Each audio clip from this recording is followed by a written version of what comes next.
Leonore Leet, in her text, Renewing the Covenant, a Kabbalistic Guide to Jewish Spirituality. This is Inner Traditions book, 1999. She's talking about Franz Rosenzweig's work in the 1920s. He says, Rosenzweig says, he is Redeemer in a much graver sense than he is Creator or Revealer. For he not only is the one who redeems, but he is also the one who is the redeemed. In the redemption of the world by man, of man, by means of the world, God redeems himself.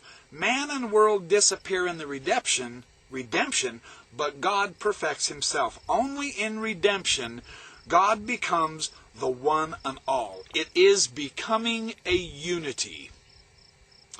In the innermost sanctum of the divine truth, where man might expect all the world and himself to dwindle into likeness of that which he is to catch sight of, he thus catches sight of none other than a countenance like his own. The star of redemption is become countenance, which glances to me and out of which I glance. This idea of enjoining on the soul and hands of man to effect the Lurianic unification of the holy God and his Shekinah, this results in a true becoming of the divine, a becoming unity in which God is redeemed as well as man, and in which man finds his own individuality both preserved and perfected as the divine countenance, the divine face that is his own.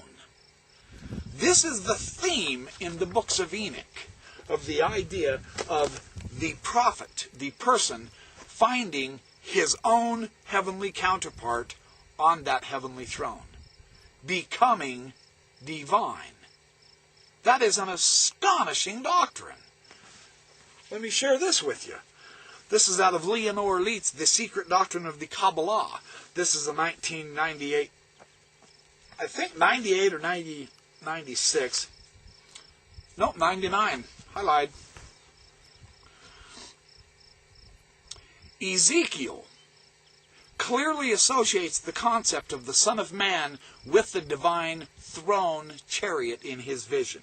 She's discussing Elisha and Ezekiel's chariots, and the idea that there are spiritual practices by which man can become informed with divine power.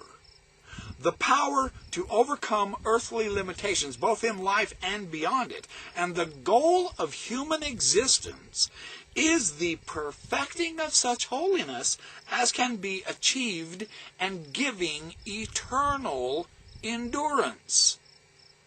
Just like Enoch was, just like Moses was, just like Abraham, Isaac, and Jacob have been, according to the Doctrine and Covenants, section 132.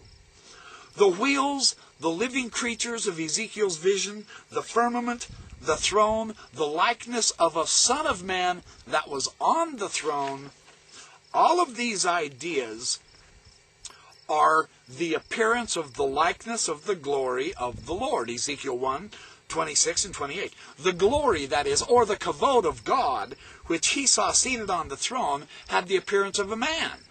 That's Ezekiel's vision. The phrase Son of Man used by God to Ezekiel would seem to imply that the prophet is a human son of God, a being derived from man who has achieved the status of divine sonship, which divine sonship is earlier attributed to the entire assembly of Israel, the Knesset Yisrael. The essence of this throne vision is, I saw the Lord sitting upon his throne. This is the Merkabah mysticism of the Jews. It is not directly of God, but it is a vision of glorified man. It is man in his potentially final state of spiritual transfiguration that would here seem to represent the glory of God and the final purpose of creation itself. The glory thus represented the supernal form of the divine Son. The essential meaning of Ezekiel's vision, then, is that the Son of Man, the human Son of God, is he who has achieved the mystical capacity to see the divine nature of his own higher self. The face one sees on the throne will be your own. He suddenly sees his own image standing before him. That's what happens when you enter into the realm of mystical prophecy, according to Ezekiel and Enoch. Fascinating. That's Leonore Leet, page 36, in The Secret Doctrine of the Kabbalah. Now, getting back to Andrei Orlov and the Enoch Metatron tradition, I notice on page 138, for instance, he says, the specific attributes that accompany Metatron's elevation into a lesser manifestation of the divine name, this is among them, it is the enthronement of Metatron, the conferment upon him of a part of the divine glory, honor, majesty, and splendor. This is represented by a garment of glory and a robe of honor, and especially a crown of kingship, actually, or which is engraved the mystic letters on that crown. These represent cosmic and celestial agencies. The sharing of the attributes with the Godhead. The sharing of the attributes with the Godhead, according to Andrei Orlov, he says, is significant and might convey the omniscience of its bearer. Enoch, through becoming transformed into the divine Son of Man on the throne of glory, becomes omniscient. Now that's stunning. Humanity, that is our destiny. That's where we're heading if we choose. This is the point of creation, according to the books of Enoch. Endowed with the same attributes of God, Metatron, just like a deity, is omniscient. He is in fact called the Lesser Yahweh. His name is a share of the attribute of the celestial seat, an important symbol of authority. The Aramaic inscription bowl labels Metatron as the great prince of God's throne. He is the one who is allowed to sit in heaven. This is a privilege denied of the angels. So a human is elevated above the angels into a celestial being. That's fascinating stuff, isn't it? That's heady stuff when you think about this. More of Orlov on page 267 of his Enoch Metatron tradition. Now the heavenly counterpart has its own glorious chair.